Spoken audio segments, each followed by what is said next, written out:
Chris Crenshaw, and we are live from the 704 once again for episode 109 of the 815 exchange. And well, it's Labor Day, so you might be asking, Chris, why are you working? Or you might be asking, thank you for finally giving us another edition of the Labor Day episode, which is starting to become a recurring theme. Maybe this will end up being a special episode one day as we go on with this kind of show. Maybe the Labor Day podcast will become something a little bit bigger, since I believe it's usually on Monday for whatever reason, Labor Day. So we'll see. Maybe that's something that comes up later. But college football is back. And of course, we're going to start off with that. But before we get to that, as always, remember to like, share, and subscribe if you guys are enjoying the content. And as always, everything you are looking for is in the description. So if you want to hear me talk about that insane House of the Dragon episode, which I'm actually rewatching, because if you also are on the other thing that's in my description, which is my social medias, you will know I was out celebrating a friend and my own successes from the past week. So I missed half the episode, so I had to come back. But of course, coming back after a party to watch a TV show is not always the best for memory. So I had to literally rewatch some of it this morning to remember what happened. And also thanks to Twitter and Reddit for helping me out there. But yeah, like I was saying, timestamps included as always. If you want to skip to the entertainment segment, maybe talk about TV, movies, sex education, not the actual topic, but the show. I finished watching that. Or you want to hear me talk about soccer and world football and Holland just being a monster. Whatever it is, everything you're looking for can be found in the description. And yes, without further ado, ladies and gentlemen, let's get started with the first college football first college football episode in quite some time. It may take me some time to warm up, but let's get going. All right. And we're gonna start off. I'm not going to give them a picture because they don't deserve a picture. And this is a hell of a game to start off with. Of course, as you know, I'm a student at the University of North Carolina at Charlotte, or as they would like me to brand it to you guys, Charlotte. And we lost to FAU, as we talked about last week, or very, very briefly talked about, because it was a shameful loss by 30. But I thought, okay, first game, you know what, it happens. We play William and Mary. This is going to be a breeze. And we had Jerry Richardson rocking. The stadium packed, student section, even though I came a little bit later than I usually do, when I came, there was barely any seats. If I didn't see my guy, shout out to Miko. If I didn't see him, I might not have had a seat. It was deep. It was deep. Student section was rocking. The football team was non-existent. Well, I can't say that. Some players showed up, but for the most part, none of them showed up, as William and Mary upsets Charlotte 41 to 24? Yeah, 41 to 24. Embarrassing. I've pretty much ranted to anybody I've known who's asked me about this game, so I don't know how much I've got left in the rant space for this team and for this game, but it was an embarrassment. It's just as embarrassing as that score looks. It was an embarrassment. William and Mary, much less beat us, put 41 points on the board. How does William and Mary put 41 points on you as an FBS team that's supposedly headed to the AAC? How does that happen? That's question number one. Number two, how do you get beat by nearly 20 to, once again, William and Mary, who are barely an FBS? I don't even know. They're barely a Division I team, if I'm correct. Question number three. Why don't we play defense? Why don't we have anybody that can play any type of defense besides, shout out to Cam Burden, number 8. Funny enough, the 2 8s are the people that were the best players on the field for us, and Xavier Williams, quarterback, who I'll get to, and Cam Burden. Why was Cam Burden the only player that showed up on the field? Only person on defense that showed up. Only person on defense that gave any effort. Only man on that defense that played any time resembling defense. Defensive line couldn't finish a sack to save their lives. They'd all be dead. the secondary. If we want to call it a secondary, because it was barely a secondary. We could have put some traffic cones, as I told my grandfather. We could have put that trash can that I'm looking at. We could have put the recycling bin. We could have put this TV out there at safety, and it would have made more plays than our secondary did on Friday night versus William and Mary. It was the most pathetic secondary I have potentially ever watched in Division I football. It was a more pathetic performance than that LSU-Oklahoma game when Joe Burrow went ballistic and threw for 1 billion yards. The secondary play from Oklahoma was better in that game than it was in this game. At least that was Burrow and the greatest team of all time. This was William and Mary, and we had this man looking like Jesus. Looking like a Brady-Lamar Jackson hybrid. Ran wild. Did what he pleased. The secondary was so unbelievably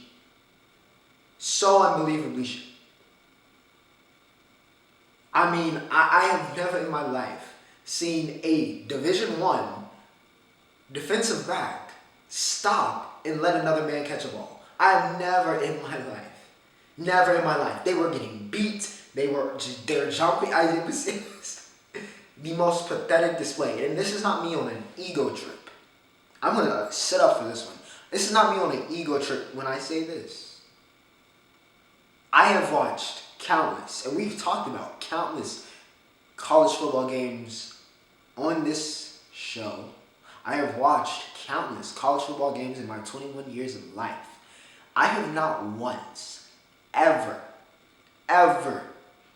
watched a college football game, an FBS or even FCS college football game, and thought that there legitimately is not a single person on that field, on that defense, that could cover me. I could have walked out there, not even really in playing shape, even though, you know what? Form is temporary, these hands are forever. And I would have gone for 100 plus. That's how bad the secondary was. Not even me in playing shape. I know players worse than me that would have probably gone for 100. It was that bad. It was the most pathetic display. I would have taken everybody's scholarship.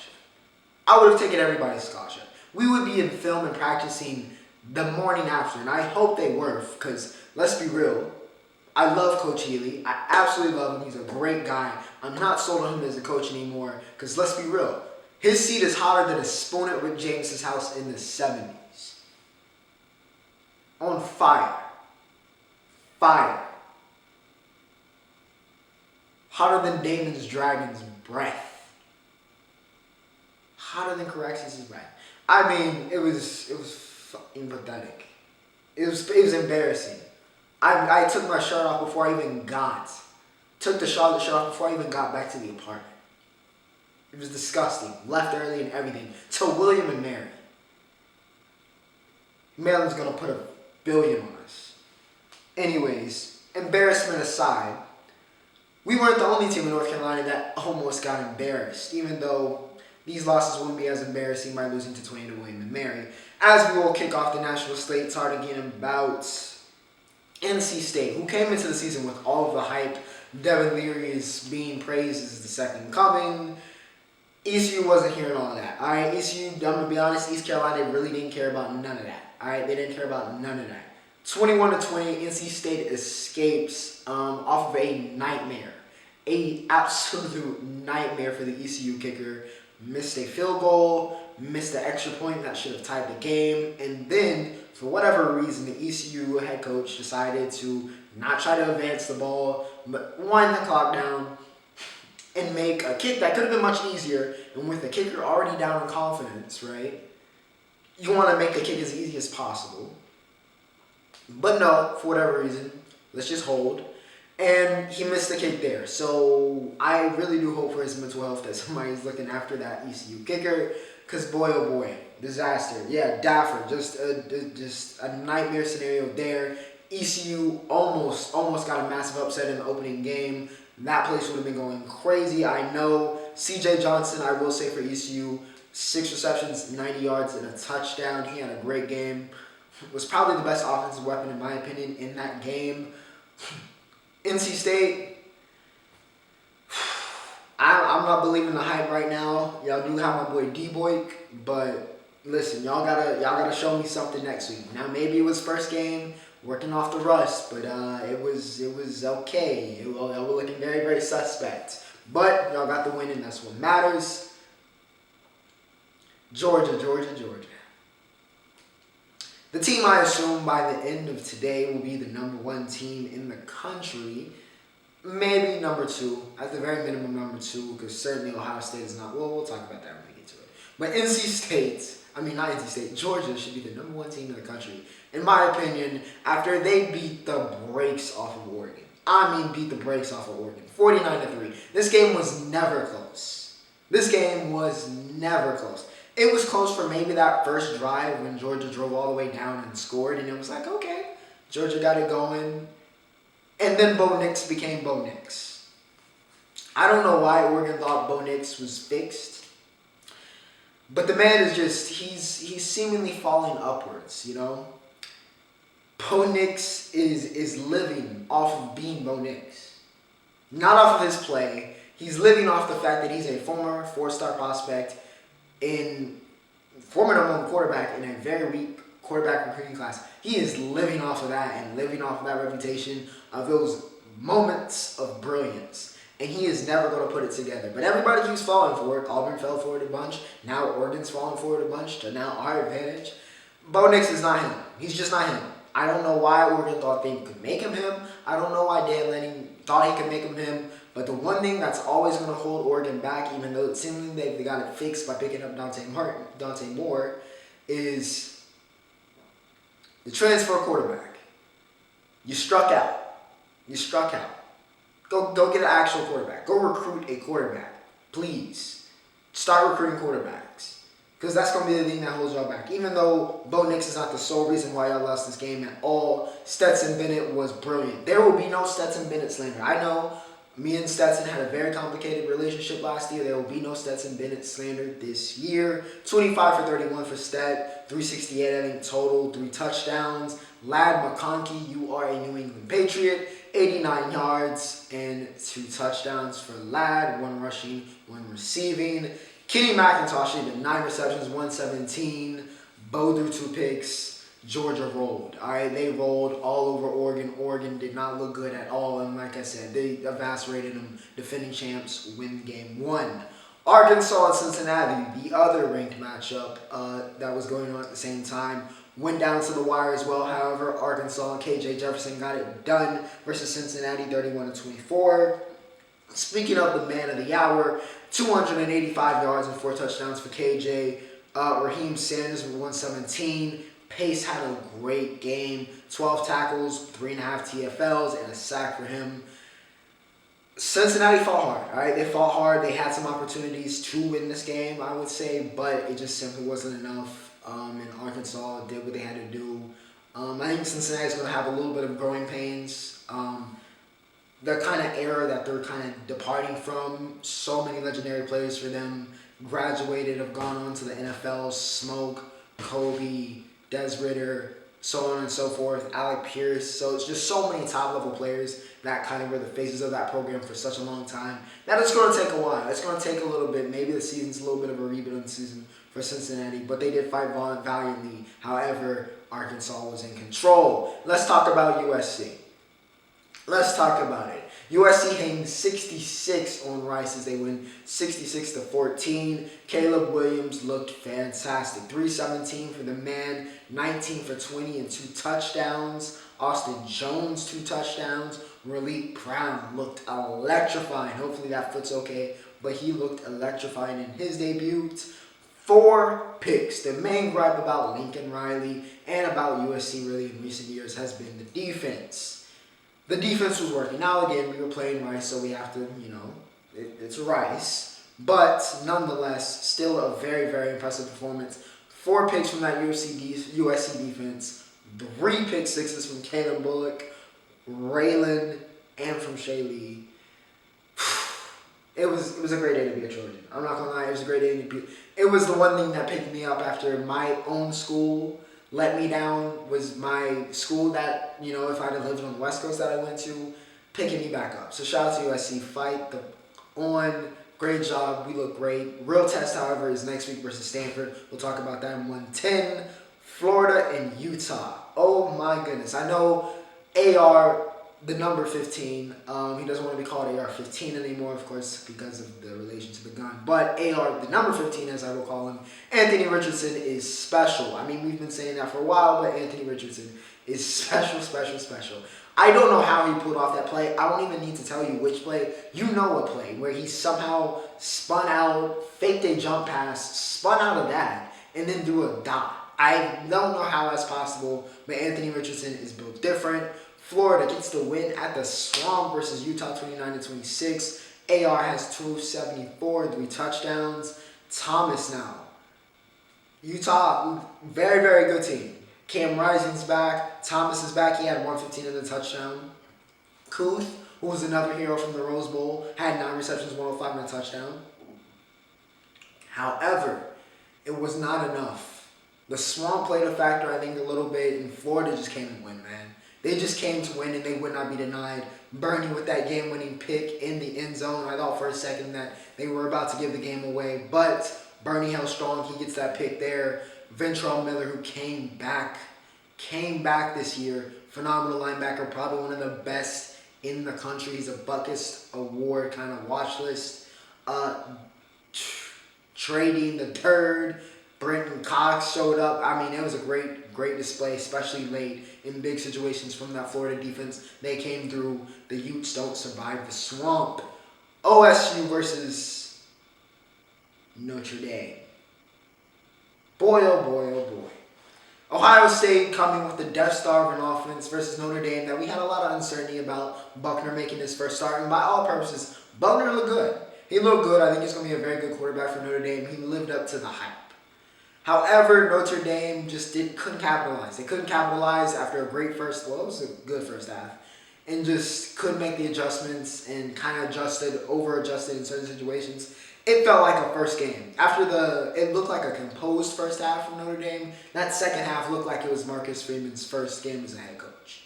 And they crumbled a little bit under the pressure of the shoe, and Ohio State sneaks out with a win at home, 21-10. They did not win this game because of C.J. Stroud. And I will say this, and I said this last week, I will say this again. I said this on many occasions. Even though I will not, once again, slander C.J. Stroud as much as I have previously. He is not the number 1 overall pick. Bryce Young is QB1. He is QB1. As of right now, and this could change, Bryce Young is QB1. That's not a diss on Stroud. Bryce is QB1. Stroud is not the best player, not even the best offensive player on this Ohio State team. That is JSN. And this game is clear why it is JSN. That offense was putrid with Jackson Smith-Njigba, with JSN out. When he went out with that injury, that offense went to garbage. It went to garbage. They couldn't do anything. They couldn't run. They couldn't pass. Eventually, in the second half, they got Maya Williams running, who honestly might be a little bit better than Travion Henderson. Maybe not for pure talent, but in terms of effectiveness right now. And Maya Williams won this game for them. Now, Mecca Bunka also is a fantastic receiver. He had 990 and 1 in this game. And Eichenberg on the defense. By the way, this Ohio State defense showed up big time in this game and helped them win this game versus Notre Dame. So I will give them the credit. 9 tackles, 2 sacks for Eichenberg, 3 TFLs. He was fantastic. The Ohio State defense came to play.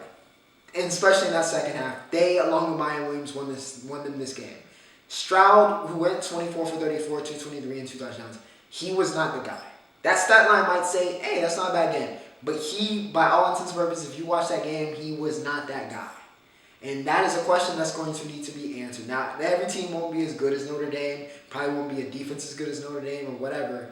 But it's going to be interesting to see how this team is able to grow if JSN is out for any point in time. Because that great offense of all time is a little bit nullified without the demigod at receiver. And to round this up, because I have 30 seconds left, Bama washes Utah State. Really want to say Bryce Young went for 295 and 6 touchdowns. The man is a monster. Iowa and South Dakota State. Iowa and South Dakota State played football. 7-3, a bunch of safeties and field goals. It's a different special disaster game. Now to head over to MMA. Not gonna say combat sports because we don't have any boxing to talk about this week, but we do have combat sport. Well, that's just what we do have MMA. All right, we have MMA to talk about this week. UFC Paris, aptly named, which is better because I don't have to remember UFC whatever. UFC Paris. We were out in France. Bonjour, ça va?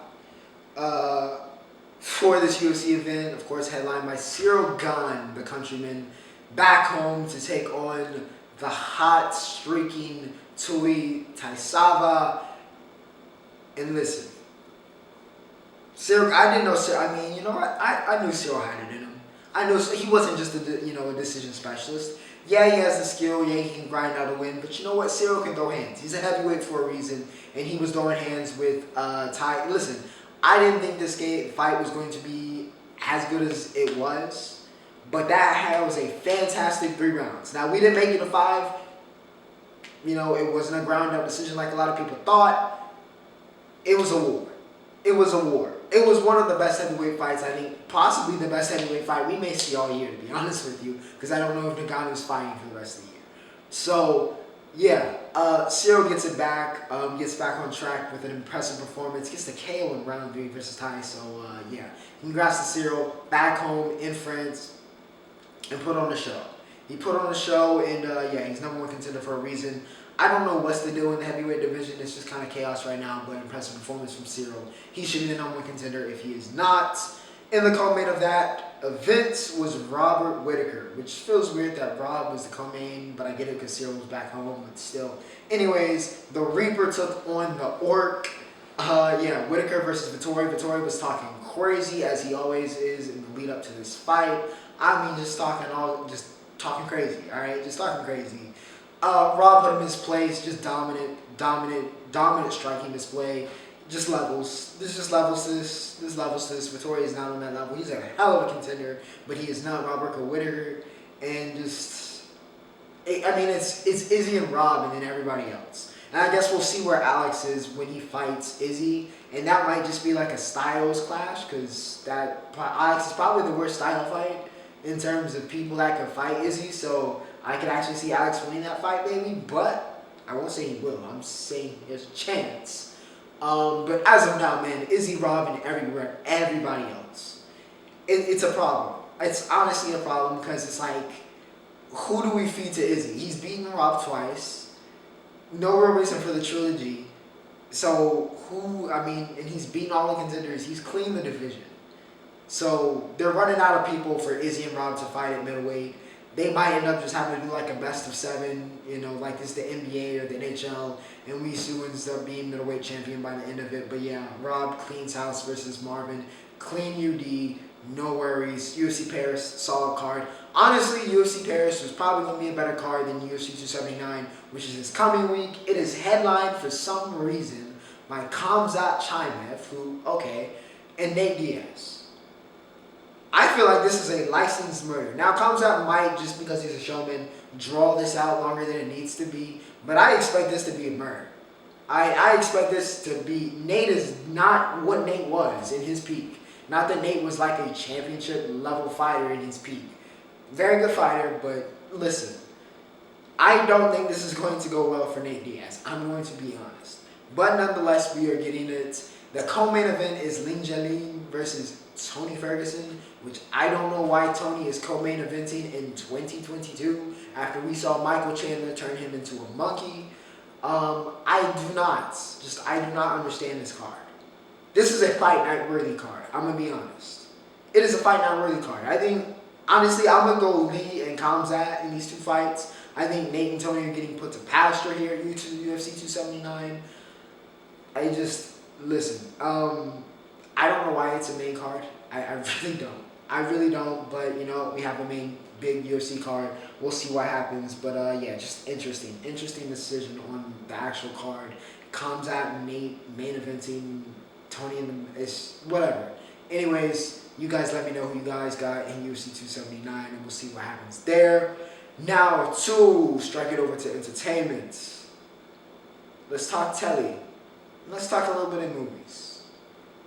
But we will kick off the telly, obviously talking about Harley Quinn. Another great episode. You probably knew I was going to say that, let's be real.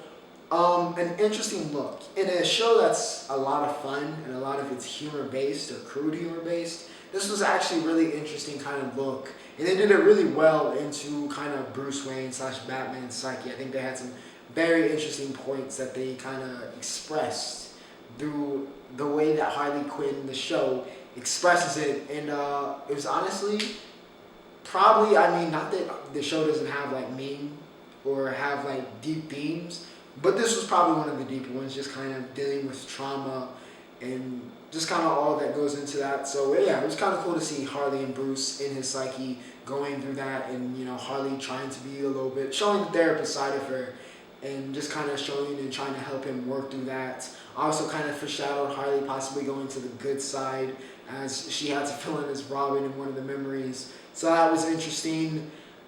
Bruce bought his parents back, possibly as like some warg zombies. So we'll see what happens, because he might have turned Gotham into a madhouse. When is Gotham not a madhouse? But it might be like an undead madhouse now. We'll see what happens there. That's what he did with Phil. He reverse engineered his kind of powers to bring back the dead. So we will see what happens there. But yeah, a really, really good and interesting episode. One of the deeper episodes of Harley Quinn. House of the Dragon. As I was mentioning in the intro, I was literally, and I still technically am, not right now of course, no TV right there, but rewatching yesterday's episode, which was another phenomenal episode. I absolutely love the show. I cannot get enough of this show. Alright, where do we even start, man? Where do we even start? Okay, Egg is here. Egg 2 is here. Finally, we can talk about Egg 2.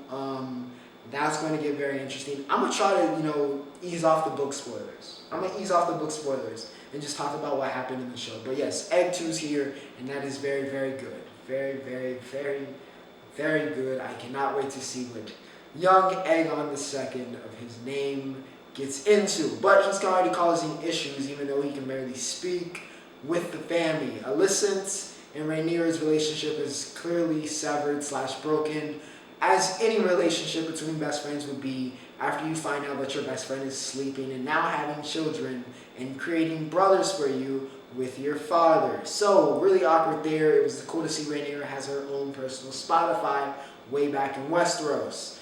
Speaking of Rhaenyra, they went on the hunt. Rhaenyra is in her feelings. She runs away, dealing with kind of everybody. Jason Lannister is lame, which, he's a Lannister. She runs away into the woods. Kristen follows her. We get to see a little bit of Kristen and Rhaenyra warming up to each other and everything there. They get attacked by a boar. Kristen kills the boar, and then Rhaenyra goes ham, gets his blood splattered all over her. They also find the white stag, which is kind of like a symbol of like who the true king is. So yeah, it came to Rhaenyra. Well, she didn't find it, it came to her. So maybe a little bit of hinting there, a little bit of foreshadowing there with a little bit of stuff. Kristen and Rhaenyra come back. Harvin Strong, who you guys are going to want to keep an eye on, was grinning like he had saw the love of his life. When Rhaenyra came back while everybody else was frowning at the princess having blood on her neck. But yeah, Rhaenyra still is so far a badass. Alright, she's great. Rhaenyra, we love Rhaenyra here. She's fantastic. And like I've been saying, Millie Alcock is her. Alright, Millie is her. I love Millie. Absolutely am in love with Millie right now. She is her. Daemon Targaryen. Daemon. By the way, shout out to Paddy Constantine. Before I talk about Daemon, the series was great. He was on. Drunk series was a riot. Alright, he was great. Alright, the series was great. Shout out to Paddy. He's a great actor. We don't talk about him a lot. We mostly talk about Matt and Millie. But Paddy Constantine is killing in this series. But Daemon Targaryen. We also got to see Laenor aged up and see Smoke pulled up, but Daemon Targaryen. Listen, Viserys just wanted to give you some help, Daemon. He was just offering you some help versus the crab feeder. Just trying to give you a little bit of help. Daemon said, I took that personally, said, oh, I'm pussy, and said, all right, bet, say less. Attacks the messenger, doesn't say a word, by the way. Daemon didn't say a word this episode. Not a word, just a couple grunts and heavy breathing. That's all Daemon said. He was all action. He chose violence this episode, alright? Daemon Targaryen chose violence. No words, just problems. He wanted all of the smoke with the crab feeder, pulled up solo, was mowing through his men. Eventually he got hit by an arrow. Then Corley's pulls up with the fam. Now they're going at it with the crab feeder. Sea Smoke comes out of nowhere with Laner. Laner's having a grand old time. First time we've seen Sea Smoke. Laner, by the way, aged up 1 billion years in like 3. But you know what? I guess that's what puberty and war will do to you. But yeah, Daemon took matters into his own hands. Nearly dies. But you know what? He was about that action. He was going crazy with Dark Sister. I mean, mowing through the Crab Feeder's men. And eventually, he got it back in blood and walked out with the Crab Feeder corpse. Who is the new king of the Stepstones? Yes, sir. That is Daemon Targaryen. He is brilliant. He is such a brilliant... The Royal Prince is such a brilliant character. And Matt Smith is bodying it. And this was his best performance yet. Without even saying a word. Without even saying a word. Daemon is him. He's him. Rhaenyra's her and Daemon's him. Right now, I'm leaning towards the blacks. I'm really riding with the blacks over the greens. We'll see what happens when Egg 2 grows up a little bit. But right now, we're leaning towards the blacks. That, for those of you that have not read the books, y'all have no idea what that means. But, yeah. Daemon is just, bro is different. He's just different, bro. He's different. He would have been a great wartime king. I know a lot of people are like, oh, Daemon would have been a good king because he's very impulsive. Everything that we love about Daemon is part of the reason why he wouldn't have been a good king, or even possibly as good of a king as his brother. But in terms of what he is and how he can be used, he can be great. And yeah, that's just one of the many great things about Daemon Targaryen as a character. He was phenomenal this episode. I cannot wait for next week's episode, House of the Dragon, best show on telly. Sex Education. Finished it, the Netflix show. Emma Mackey, I know she hates being compared to Margot, but that resemblance is uncanny. It's uncanny. It's actually crazy because some of those shots, especially in season 1, when she had the blonde hair, was like, are we sure this is not Margot? But she was great in it. Austin's great in it. I mean, honestly, all of the actors. Mimi King, oh my goodness. I fell in love with Ruby in season 3. But yeah, Sex Education is a great show. I think a lot of you, if you watched it, know that. And yeah, just kind of an interesting look into the psyche. Even though it's obviously dramatized and obviously it's not as... High school is not that... I mean, some places maybe it is. It wasn't back home, even though there was still definitely that. And there's definitely those thoughts that go into the head of young teens. Some of that's realistic. But a lot of it, was kind of juiced. But you know what? That's part of what makes the show great. And yeah, Gillian Anderson also, by the way, fantastic as Jean. And yeah, I cannot wait for season 4. Of course, we'll talk about that when that comes out. I also watched Elvis, I think on Saturday nights. Austin Butler, they were not lying about that performance. Bro deserves an Oscar, right? He was... I mean, the man voice is changed since that movie.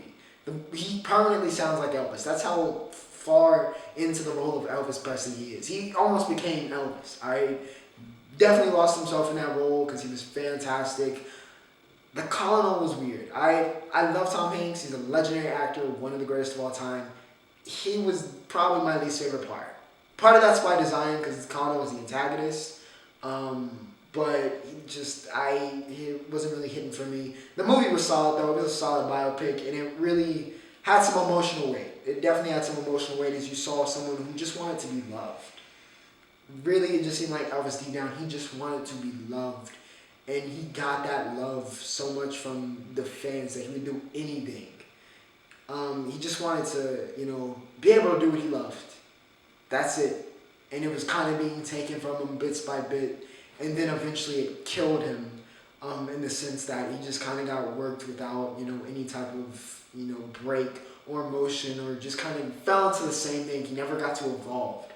Colonel was always trying to push him into this thing because he wasn't a citizen, spoiler alert, and couldn't leave the U.S. and he wanted to have control. He was a sociopath.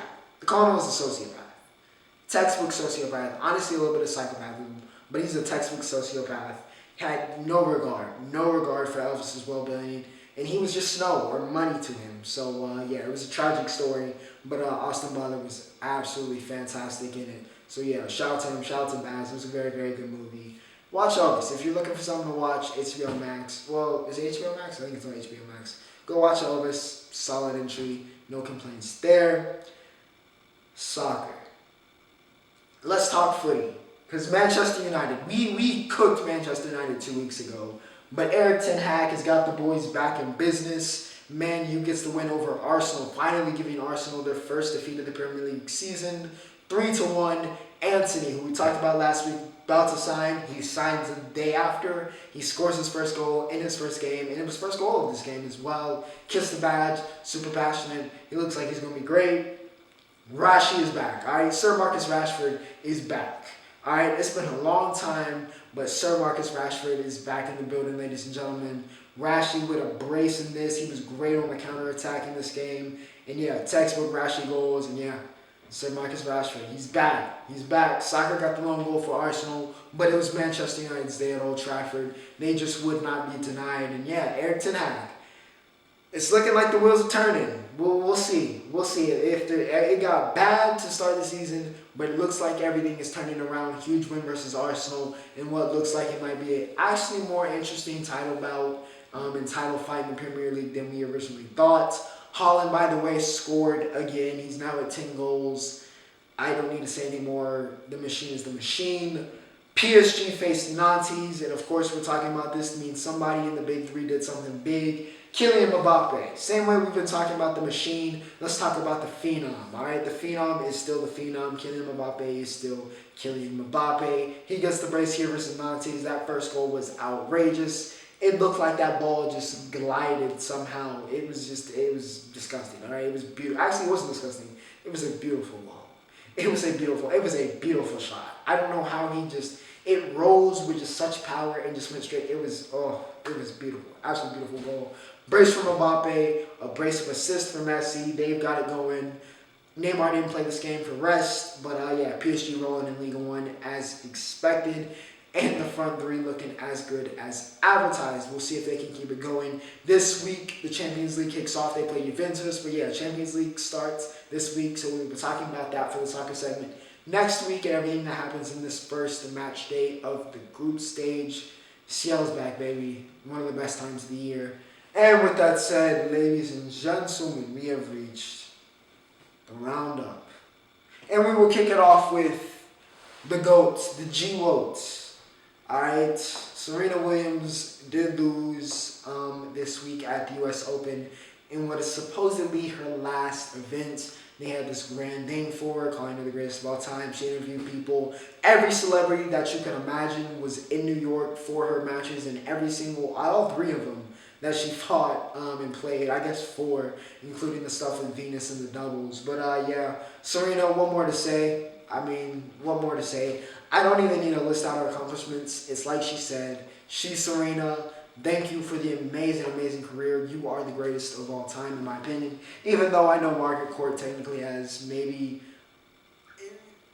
They can beat Coco. All right, maybe Coco. Court did have some very, very impressive achievements as well. But at least in this modern era, in this current era, undisputed GOAT, Serena Williams, one of the most influential and important athletes of this generation as well.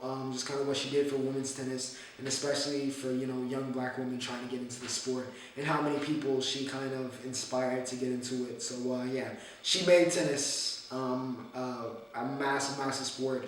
Arguably, you could say, along with maybe like Roger and maybe Rafa, but I'd probably put Serena possibly in terms of star power up there. If not, I'd say definitely with Roger. Possibly more than Roger in terms of crossover ability. But yeah, Serena, GOAT. One more to say, man.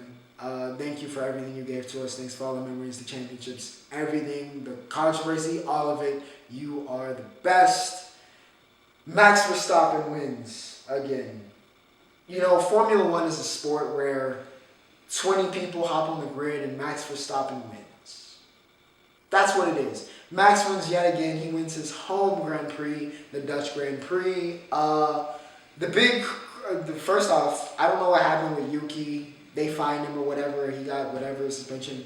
That was a little fishy, but you know what? We'll leave it. It was inconsequential ultimately. Mercedes pulled a Ferrari. All right, they pulled a little bit of a Ferrari, worked out for George, which I kind of screwed Lewis, and that was a little bit controversial there at the end. I won't dig too much into it because Lewis has already sent out his 50 billion apologies, but Lewis was not very, very happy, and somewhat understandably so because of the strategy that Merck went out at the end of that race. Leclerc, Charles finally is back on the podium. Thank God.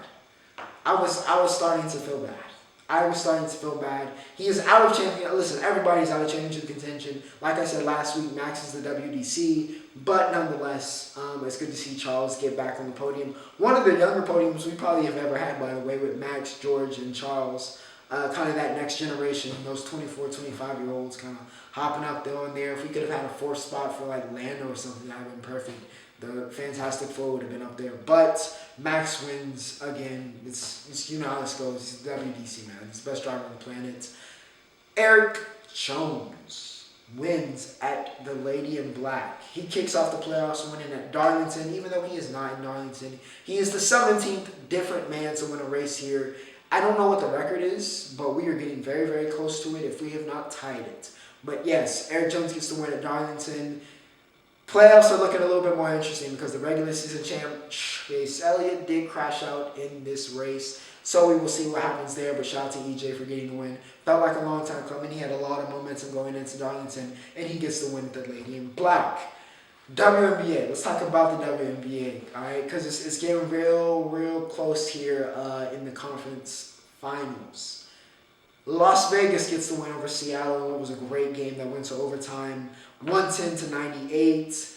Aja Wilson had 34 and 11. Chelsea Gray had 29 and 12. Brianna Stewart had 20, 15 and 6. Jewel and Sue had 17. Sue helped send it to OT. Kelsey and Chelsea finished it, however, for the Aces, and they get the win. They're up 2-1, I believe, over the Storm, and are one game away from the finals.